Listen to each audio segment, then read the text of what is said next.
उसके बाद में थोड़ी सी चर्चा हम साध संगति को लेकर भी करेंगे, क्योंकि साध संगति सतगुरु रामपाल जी परमेश्वर जी का यथार्थ 13वां शत कबीर पंथ है। यहीं से परमात्मा लाखों की भीड़ में से आत्माओं को निकाल कर साध संगति के माध्यम से उन्हें एक योग्य, सुयोग्य और नेक भगत बनाएंगे। साध संगति एक ट्रेनिंग सेंटर है, जहां से हमारे अंदर भक्ति की ज्योत जलेगी, हमारे अंदर अपने स्वयं के आत्म कल्याण को लेकर चिंता उत्पन्न होगी। हम कैसे मर्यादा तोड़ने से बचेंगे, कैसे हम अपने परम पूज्य सतगुरु रामपाल जी भगवान के श्री चरण कमल में जगह बनाएंगे। बहुत सारी बातें हैं। 2-3 घंटे की साथ संगति होगी, और वर्तमान में ये जो साथ संगतियां हो रही हैं सतगुरु रामपाल जी भगवान के विशेष आशीर्वाद से हो रही हैं। उनकी रजा, उनके आशीर्वाद, उनकी मेहर के बिना पत्ता भी नहीं हिल सकता, पत्ता भी। बहुत बड़ी दया है साथ संगति से जुड़े हुए सत्सेवक भाई बहनों के ऊपर, जिनको साथ संगतियां नसीब हुई है। खुद मुझ पवन दास का बहुत बड़ा सौभाग्य कि परमात्मा ने मुझे साथ संगति के लिए निमित्त भी बनाया, और परमेश्वर ने मुझे साथ संगति से जोड़कर मेरे स्वयं के विश्वास को अपने चरण कमल में जो है वो दृढ़ बनाया। भाई और बहनों, वैसे मैं घड़ी नहीं बांधता हूं। आप भी बहुत सारे भगत भाई बहन सोच रहे होंगे आज तो पवन भाई ने घड़ी बांध ली। हाँ भाई और बहनों, घड़ी तो बांधी है, क्योंकि आपको दिखाई दे रही है। गुरु जी की फोटो भी दिखाई देगी इसके अंदर, ये देखिएगा, परमात्मा की डिजिटल घड़ी है, एंड्रॉयड है, और काफी महंगी भी है। महंगी भी है, बहुत महंगी घड़ी है। और आज मैंने बांधी है, ये काफी कॉस्टली घड़ी है। कई लोग तो खाली सोचते रह जाएंगे, लेकिन बांध नहीं पाएंगे जिंदगी भर। ये मैंने क्यों बांधी है, ये मैं आपको बाद में बताऊंगा। मुझे घड़ी पहनने का कोई शौक नहीं है, बिल्कुल भी शौक नहीं है, लेकिन मैंने क्यों बांधी है ये मैं बाद में बताऊंगा भाई बहनों को। तो चलिए, सबसे पहले हम परमपिता परमेश्वर सतगुरु रामपाल जी भगवान का जयकारा लगाएंगे साथ संगति की शुरुआत करने से पहले।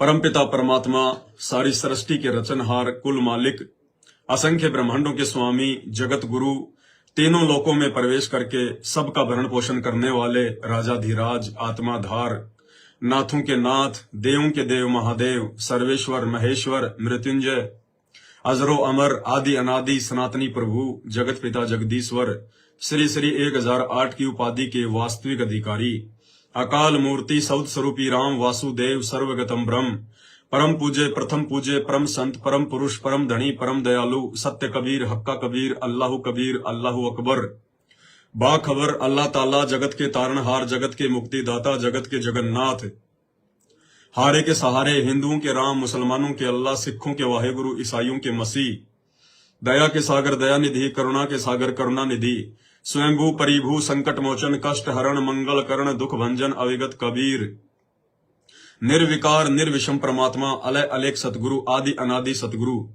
असली मर्यादा पुरुषोत्तम, असली राम, असली कृष्ण, असली घनश्याम, असली मुरारी, राजाओं के राजा, महाराजाओं के महाराजा, शहंशाहों के शहंशाह, सम्राटों के सम्राट, भगवानों के भगवान, अल्लाहों के अल्लाह, प्रभुओं के प्रभु, मसीहाओं के मसीह, सच्चे वाहिगुरु, बाबाओं के बाबा, पीरों के पीर, सेठों के सेठ, जगत सेठ, सावड़ सा सेठ, सर्वगुण संपन्न, अनंत कोटि कलाओं के स्वामी, अनंत कोटि ब्रह्मांडों के नायक, योगियों में महायोगी, ध्यानियों में महाध्यानी, सिद्धों में परम सिद्ध, ज्ञानियों में तत्व ज्ञानी, ब्रह्म ज्ञानी, महाज्ञानी, परम ज्ञानी, सर्वश्रेष्ठ ज्ञानी, युवा कबीर, समर्थ कबीर, असमवात, अमित ओजा, सच्चे रहनुमा, करीम अल्लाह, सुभान अल्लाह, दुनिया के अंतिम पैगंबर, 8 सितंबर 1951 से गांव धनाना, जिला सोनीपत, हरियाणा, भारतवर्ष की पावन भूमि पे प्रकट रियल कल की भगवान ब्रह्मा विष्णु महेश के दादाजी कबीर परमेश्वर संत शिरोमणि सतगुरु रामपाल जी परमेश्वर जी के चरण कमल में साध संगति से जुड़े हुए हम तमाम देश विदेश से सभी सत्सेवक भाई बहनों का अनंत कोटि दंडवत प्रणाम। परमपिता परमेश्वर सतगुरु रामपाल जी हम सभी सत्सेवक भाई बहनों को सद्बुद्धि बख्शे, इसी प्रकार से परमात्मा हमें साध संगति से जोड़कर रखे, साध संगतियों के माध्यम से निरंतर हमें नई नई जानकारियां मिलती रहे, अध्यात्म से संबंधित जानकारियां मिलती रहें, परमेश्वर सतगुरु रामपाल जी भगवान के सत्य भक्ति मार्ग से संबंधित जानकारियां मिलती रहें, जिससे हमारा विश्वास हमारे गुरुदेव भगवान के चरणों में यूं ही बना रहे। भाई और बहनों, सतलोक आश्रम मैनेजमेंट हरियाणा के ऊपर किस कदर काल ने अपनी जकड़ बना ली है, आप और हमारी सोच से बाहर।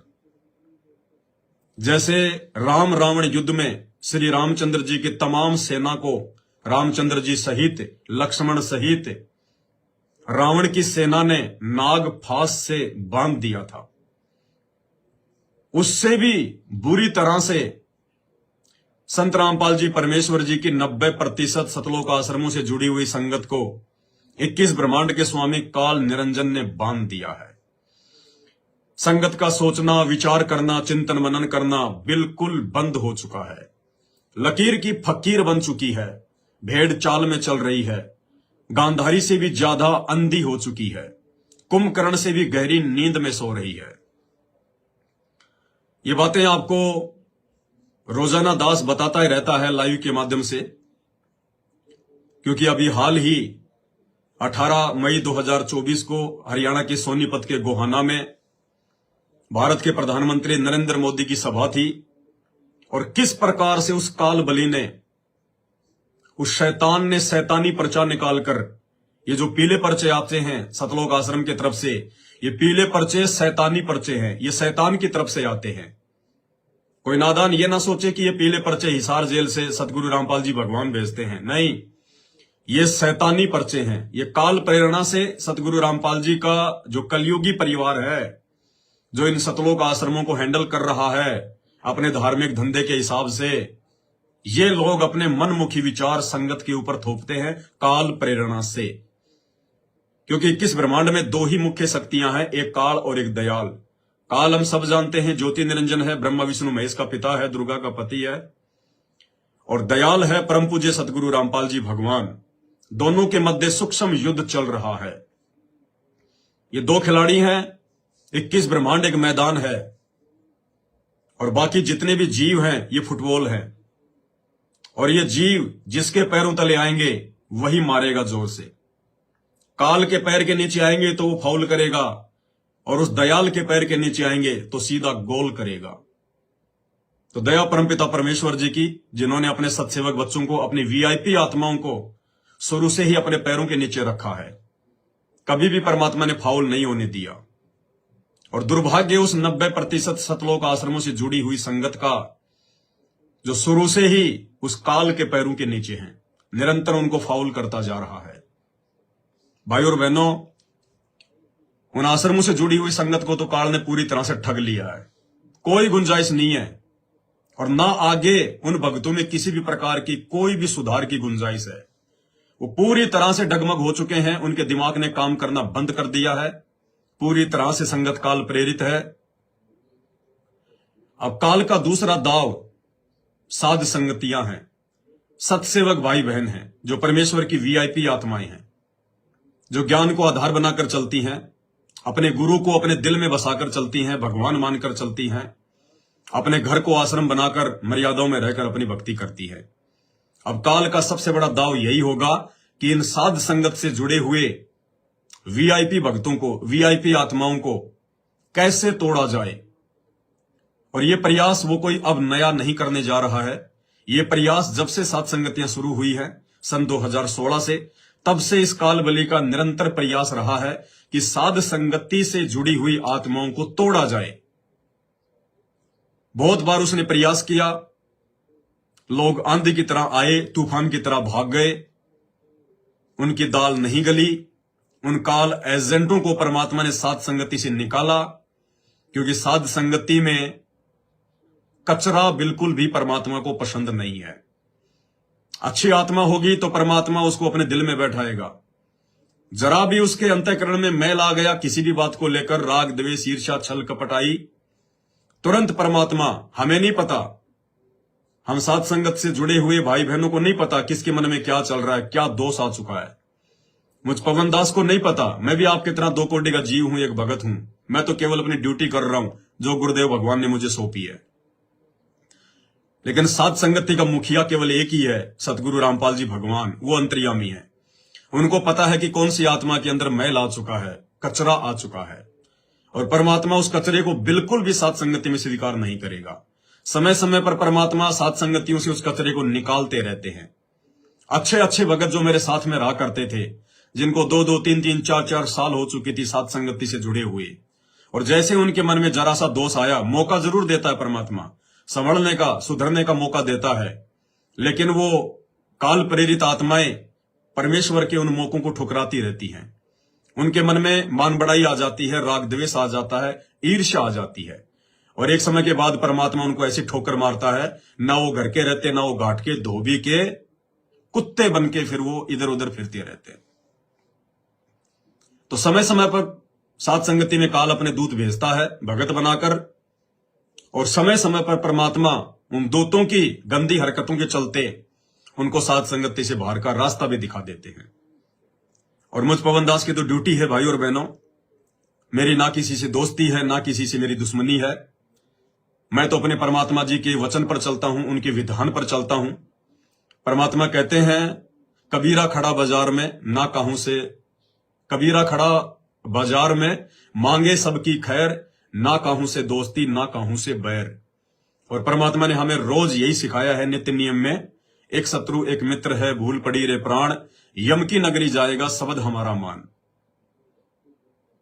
और कबीर सागर में, अनुराग सागर की एक वाणी में परमात्मा ने समझाया कि जो सच्चे भगत होंगे, जिनको परमात्मा छांट देगा अलग से अपनी लाखों की संगत में से, वो भगत यदि पक्षपात करेंगे तो उनका भी बेड़ा गर्क हो जाएगा, जैसे आज 90% आश्रमों से जुड़ी हुई संगत का हो चुका है। तो भाई और बहना, विशेषकर दास तो ये गलती नहीं करेगा, क्योंकि दास ना तो किसी से संगत में दोस्ती करता है और ना ही दास किसी को अपना दुश्मन समझता है। लेकिन जो दास को जो प्रेरणा सतगुरु रामपाल जी भगवान करते हैं, दास मुंह पे बोल देता है, चाहे कोई नाराज हो जाए या चाहे कोई जो है खुश रहे, मुझे इससे कोई फर्क नहीं पड़ता। नाराज होकर मेरा कुछ नहीं बिगाड़ पाएगा, खुश होकर मुझे वो कुछ दे नहीं पाएगा, क्योंकि मुझे उनका कुछ चाहिए भी नहीं।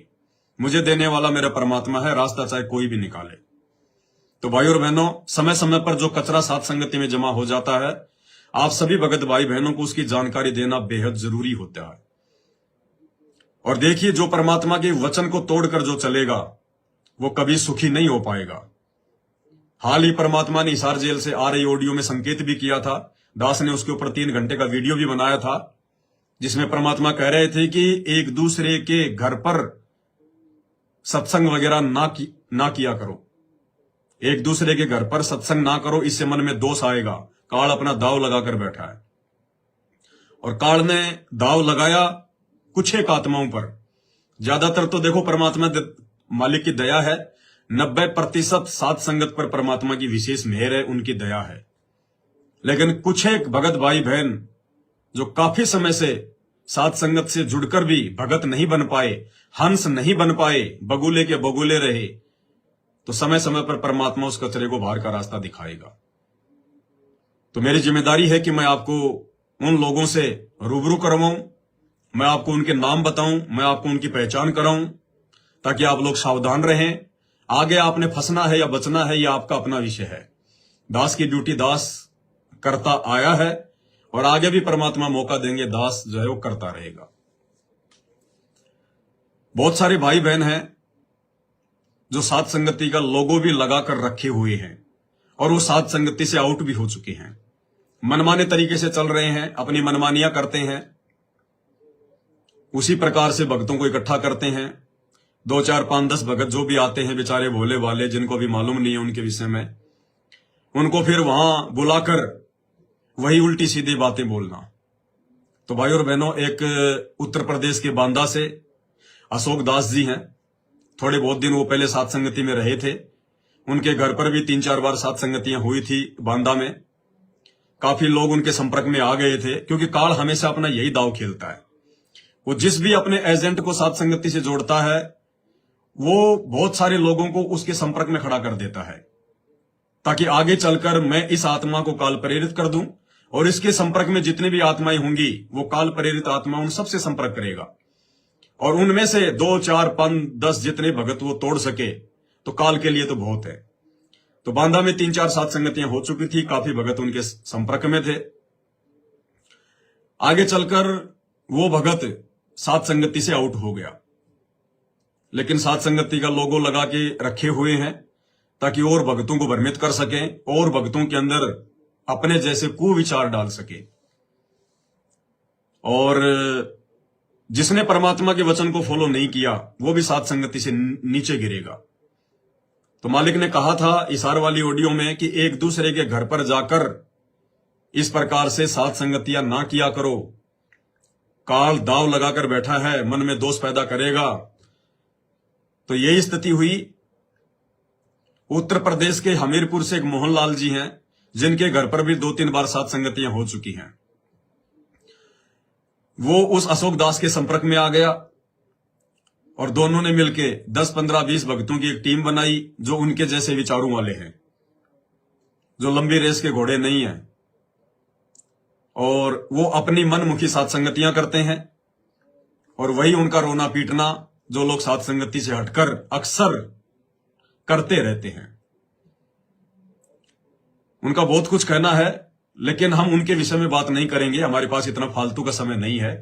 बस ये मोटी मोटी जानकारी आपको देनी थी। अब आगे आपकी मर्जी है, आपने क्या करना है क्या नहीं करना है, मेरा इसमें आगे कोई रोल नहीं है। कुछ एक उनके विचार हैं, वो कहते हैं कि नहीं नहीं, हमारे ऊपर तो परमात्मा की मेहर है, दया है। फलाने भगत के बच्चे को परमात्मा ने दर्शन दिया, अशोक दास के भगत को परमात्मा ने जो है प्रथम नाम दे दिया, उसकी बेटी को परमात्मा ने जो है प्रथम नाम दे दिया, उसके दोनों बच्चों के परमात्मा ने नाम भी चेंज कर दिए, सतगुरु रामपाल जी भगवान ने। तो मालिक की दया है, हम सात संगति से जुड़े हुए हैं। भाइयों, ये बहुत लंबा चौड़ा विषय है। परमात्मा अगर किसी को दर्शन दे रहे हैं, किसी के घर पर प्रकट हो रहे हैं, तो इसका मतलब ये नहीं कि आप बहुत अच्छे भगत हैं, वीआईपी भगत हैं, आप परमात्मा के दिल में बसे हुए हैं, आप सात संगति से जुड़े हुए हैं। ये लंबी चौड़ी कहानियां हैं, परमात्मा के सत्संग सुनोगे तब पता चलेगा। यही हालत थोड़े दिन पहले आपने देखा होगा, बंगाल से हमारे सुरजीत भगत जी थे, उनके बच्चे को भी बार बार परमात्मा मिलते थे, दिखाई देते थे, भोग लगाते थे, परमात्मा उनसे चपातियां मांगता था, बातें किया करते थे, बहुत सारी अच्छी अच्छी बातें परमात्मा आके उनको बताया करते थे। सुरजीत भगत जी फिर वीडियो बना बना के डाला करते थे।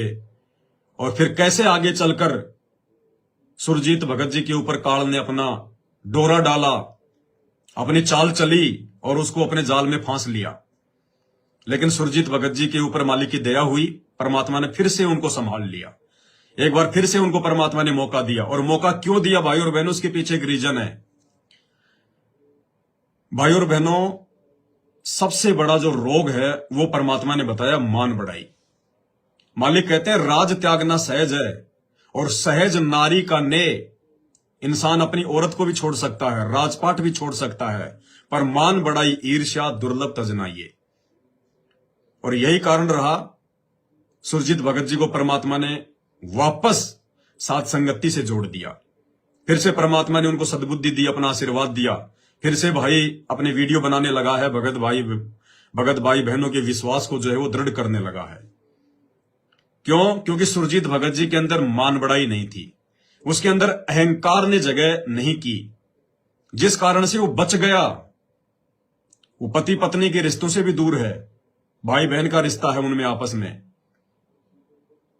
उसके बावजूद भी काल ने उसके ऊपर दाव अपना चलाया, लेकिन मान बढ़ाई से दूर होने के कारण, अहंकार से दूर होने के कारण, दास भाव होने के कारण परमात्मा ने फिर से उस भाई को मौका दिया, सात संगति से जोड़ दिया। अब यह स्थिति यहां पर नहीं है। जो बांदा वाले भगत जी हैं, हमीरपुर वाले भगत जी हैं, अशोक दास जी और मोहन दास जी, हालांकि स्त्री भोग से ये दोनों भी दूर हैं। इन्होंने भी अपनी अपनी जो है पत्नियों को जो है अपनी बहन का दर्जा जो है वो दिया हुआ है। लेकिन परमात्मा की वाणी भी तो वही वाणी है, वो भी तो अमर है, अटल है कि राज त्यागना सहज है, और सहज नारी का ने मान बढ़ाई ईर्ष्या दुर्लभ तजनाइए। आप अपनी स्त्री को भी छोड़ सकते हो, राजपाट भी छोड़ सकते हो, लेकिन ये मान बढ़ाई और ईर्ष्या, परमात्मा ने ये इन दोनों से भी भयंकर रोग बताया। और ये दोनों भगत मान बढ़ाई और ईर्ष्या के शिकार हो चुके हैं, और मुझे नहीं लगता कि वापस ये सात संगति में अपनी जगह जो है वो बना पाएंगे।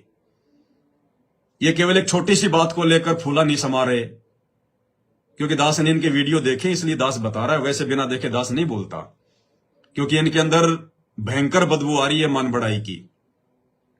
भक्तों को उल्टी सीधी बातें बोलकर दूर कर रहे हैं। 10वें अंश का पैसा नहीं देना, हमने अपने पास में रखना है, किसी को सेवा नहीं देनी। अरे भैया, मैं कोई भीख थोड़ी मांगता हूं तुम्हारे से।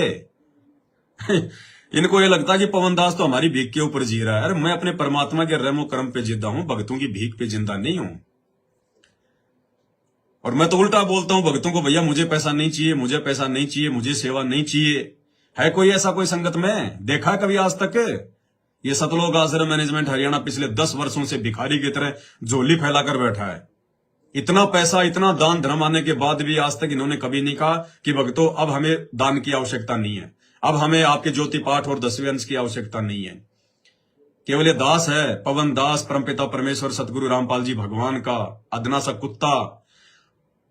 जब आवश्यकता होती है तो भाई बहनों को बोलता हूं, आपकी आंखों के सामने सेवा होती है, आपके घरों पर कोरियर के माध्यम से सामग्री जो है पहुंचाई जाती है। हर चीज का आपको ऑनलाइन आके मैं जो है मतलब विवरण देता हूं। और जैसे सेवा पूरी हो जाती है, दास आप सबको लाइव आकर बोलता है, भैया अब मुझे पैसों की आवश्यकता नहीं है, कोई भाई बहन मुझे पैसा ना डाले, सेवा ना डाले। आवश्यकता होगी तो लाइव आकर हम बता देंगे। है कोई संगत में ऐसा? तो भाई हमें पैसे की आवश्यकता नहीं है।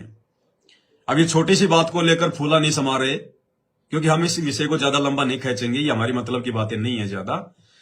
ये एक छोटी सी बात को लेकर फूला नहीं समा रहे। वो हमीरपुर वाले मोहनलाल जी कह रहे हैं कि अनीता बहन जी, अशोक भाई जी बांदा वाले, उनके दोनों बच्चों को आकर परमात्मा ने प्रथम नाम दे दिया। बोला बेटा 2 महीने बाद में सतनाम दूंगा। दोनों के नाम चेंज कर दिए, दोनों से 10वें अंश के पैसे ले गए, और भी बहुत सारी बातें इन्होंने कही।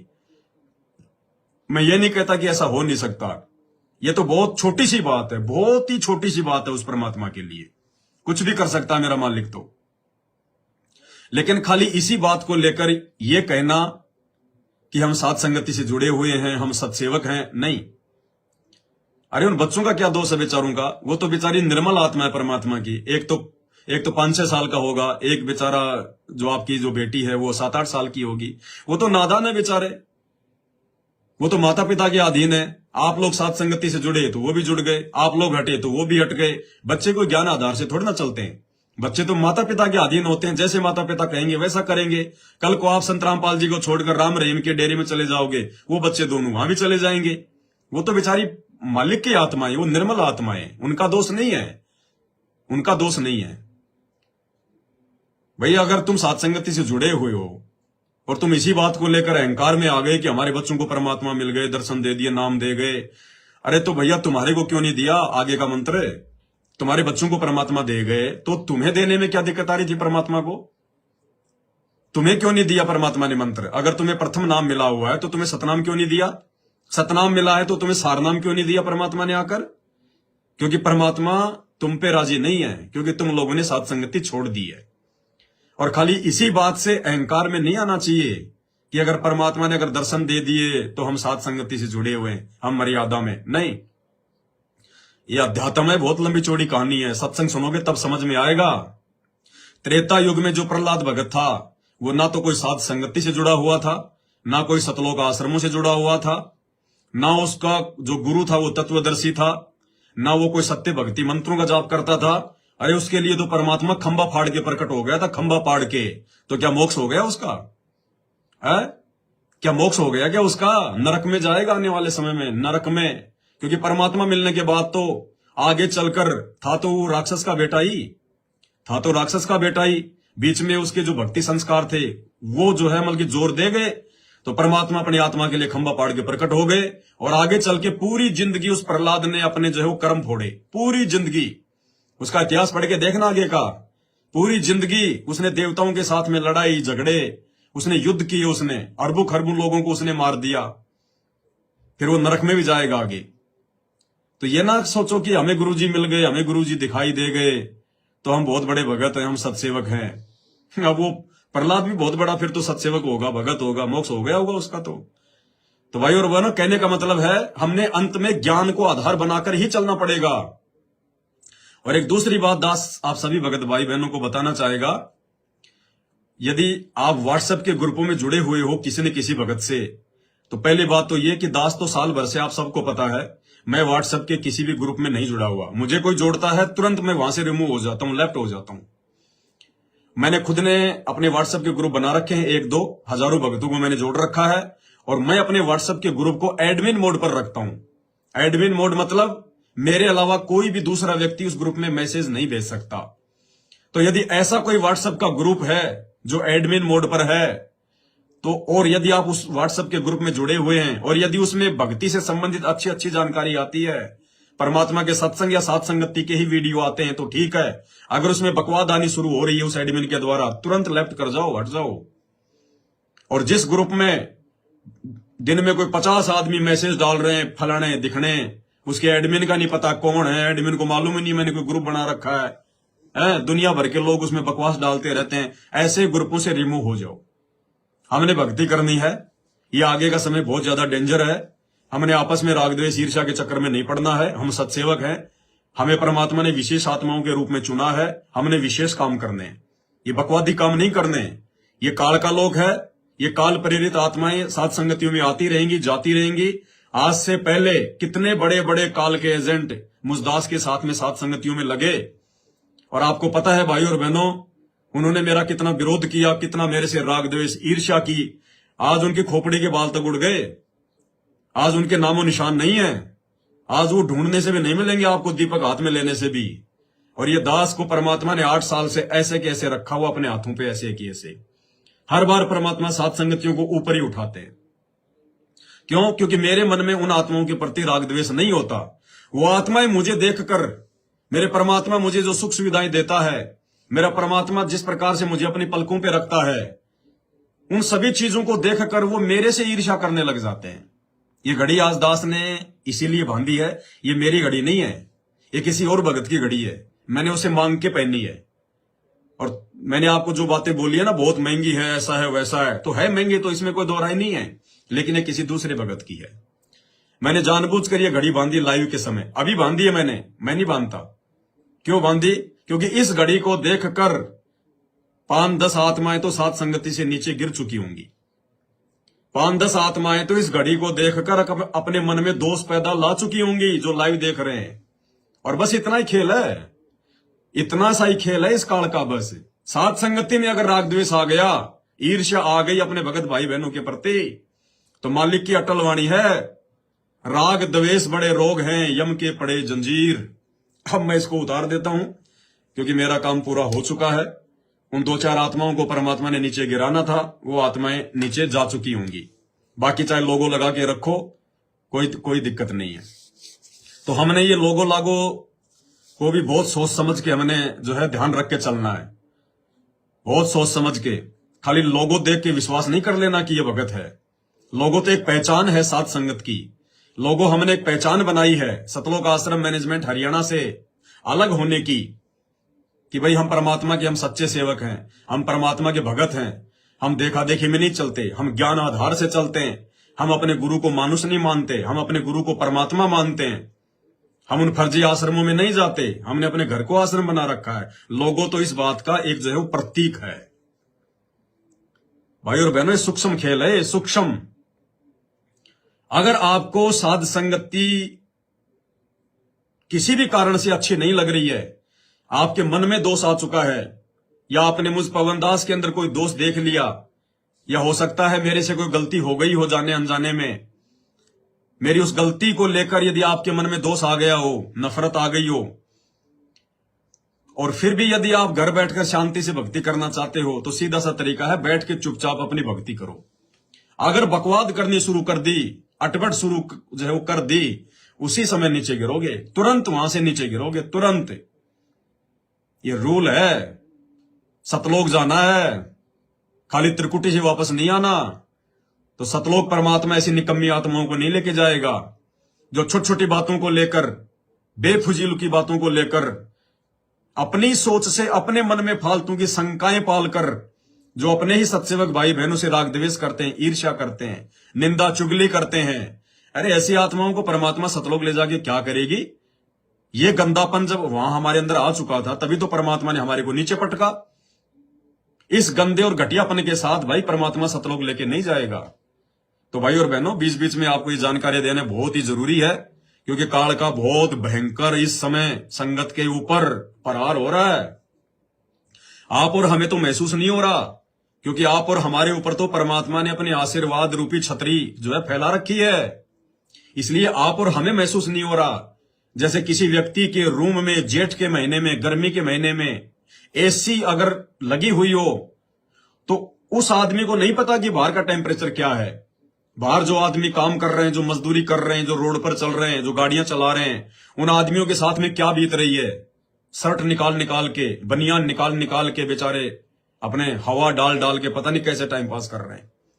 तो आप और हमें परमात्मा ने अपने साथ संगति रूपी एसी बस में बैठा रखा है, इसलिए हमें इतना महसूस नहीं हो रहा कि बाकी 90% संगत के साथ में क्या बीत रही है, क्या हो रहा है।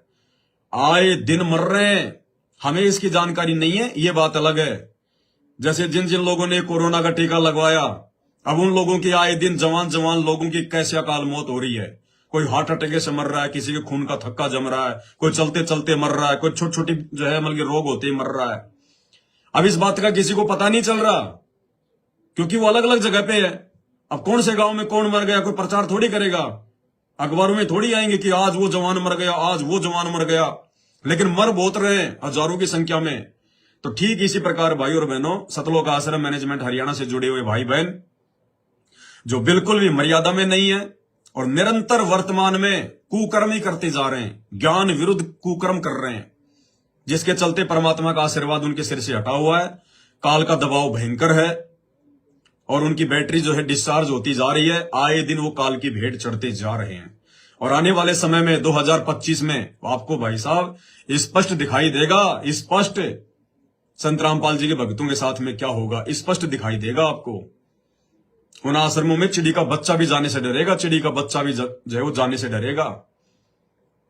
तो भाई और बहनों, हमने बहुत ही सावधानी से, बहुत ही जागरूक होकर हर विषय पर, हर पॉइंट पर हमने सोच विचार कर आगे बढ़ना है।